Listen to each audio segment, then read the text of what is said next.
లంకలో లంబగిరి పర్వతం పైన దిగిన హనుమంతుడు సముద్రాన్ని చూసి రాముడి అనుగ్రహం ఉండాలి కానీ ఇలాంటి యోజనాలు ఎన్నైనా దాటి వస్తాను అని అనుకున్నాడు. పర్వతం పైన దిగిన హనుమంతుడు విశ్వకర్మ నిర్మించిన లంకాపట్టణం సౌందర్యాన్ని చూసి ఆశ్చర్యపోయాడు.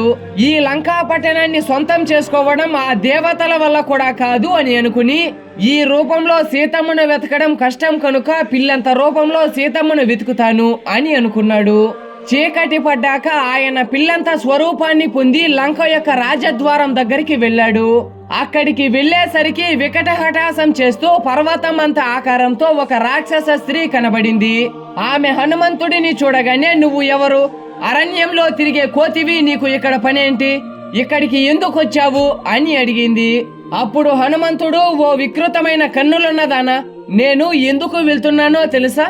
ఒకసారి ఆ వనాలని, చెట్లని, భవనాలని, సరస్సులని చూసి వచ్చేస్తాను, నాకు అనుమతి ఇవ్వు అని అన్నాడు.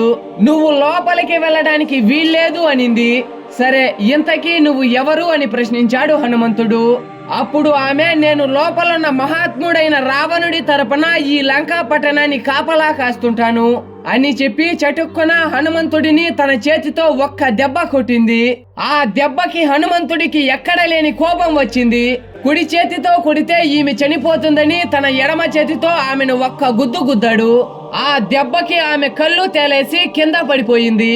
అప్పుడు ఆమె, నన్ను లంక అని అంటారు, నువ్వు నన్ను గెలిచావు, నేను రావణాసురుడి బాధ భరించలేకపోతున్నాను, కొన్ని వేల సంవత్సరాల నుండి నన్ను విసిగిస్తున్నాడు, ఒక వానరుడు వచ్చి నిన్ను గెలిచిన రోజు నీకు ఈ రావణుడి గొడవ వదిలిపోతుంది అని బ్రహ్మదేవుడు నాకు వరమిచ్చాడు.